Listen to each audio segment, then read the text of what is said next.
Dans ma vie, j'ai toujours regardé des animés. J'ai commencé bien sûr par les classiques Dragon Ball, Dragon Ball Z, Pokémon, et j'ai enchaîné SAO, Assassination Classroom, Naruto, Hunter x Hunter, et un jour, j'ai voulu tester My Hero Academia. Et franchement, je vais vous le dire, j'ai pas du tout accroché. Je trouvais ça gnangnan, vraiment, des coups, faut qu'il arrête de pleurer toutes les 4 secondes. J'ai pas dépassé le 6ème épisode. Mais récemment, j'en avais marre que mon frère me spoil sur tous les mangas New Gen. Et Macha en faisait partie. J'ai donc décidé de redonner une chance à Macha pour éviter de me faire spoil par mon frère. On en était arrivé là quand même. Et là, accro total. Cette fois, tous les moments que je trouvais chiants auparavant, je les ai adorés. J'ai même trouvé un sens beaucoup plus mature aux répliques et aux scènes, et j'ai vraiment mieux apprécié. Aujourd'hui, le manga, il est terminé, et on va essayer de rendre le meilleur hommage possible au grand monsieur Kohei Horikoshi. Avec 42 tomes en 10 ans, il y a vraiment de quoi être fier. Mais il fallait choisir la scène parfaite. J'ai sélectionné les scènes qui me tiennent à cœur, sans trop spoiler les tomes ou les saisons. Alors je vous ai demandé votre avis sur Instagram, complètement fou. En même temps, ce choix, je me le réserve.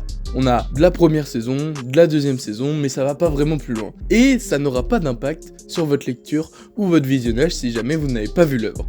J'ai choisi celle où Gran Torino annonce le dernier combat d'All Might. Ça va, c'est sorti en 2016, ça fait 9 ans, je pense que tout le monde est au courant. En tout cas, j'ai essayé de limiter le spoil et pas de prendre une scène trop loin dans le manga. Cette scène, elle est complètement mythique, un flashback de Gran Torino qui donne une leçon au jeune All Might et directement retour au présent où il réalise que son élève est au bout de sa carrière. En arrière-plan, la foule derrière All Might, tout un pays qui le soutient après tout ce qu'il a fait. Et surtout, la passation à la nouvelle génération. Le regard de Bakugo en bas, il sait exactement ce qu'il attend après cette scène. La symbolique, elle est juste incroyable et je vais essayer de réinterpréter ça du mieux que je peux.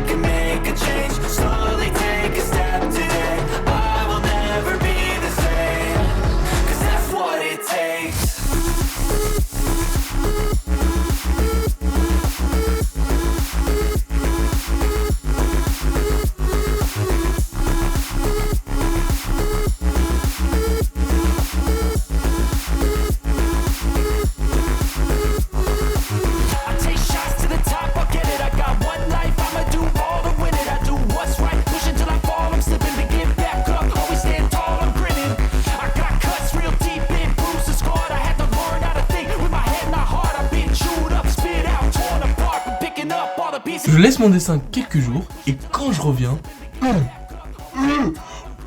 c'est moche. Oh, j'étais dégoûté. C'était une vraie déception. On retrouvait pas du tout un hommage mais une vraie dégradation d'image en public. J'étais dégoûté. J'avais qu'une seule envie, c'était de tout refaire. Bon, j'ai pas exactement tout refait. Pas tout.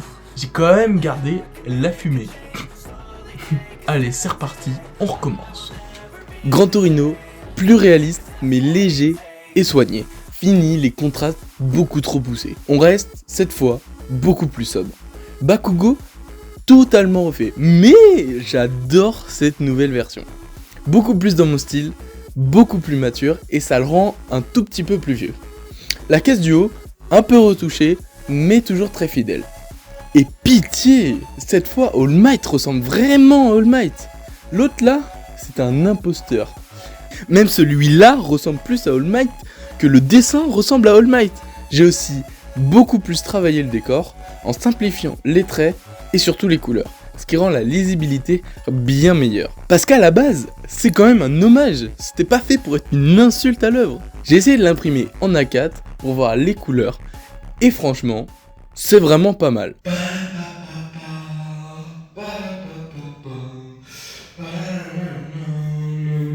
Et cette fois, je crois qu'on tient vraiment quelque chose. Un dessin beaucoup plus respectueux pour le grand monsieur Kohei Horikoshi. Et maintenant, c'est à vous de me dire, est-ce que mon style il colle vraiment à MHA? Est-ce que vous avez aimé le concept? Je vous laisse me dire ça en commentaire. Je vous fais des gros bisous et à la prochaine. Tchuss.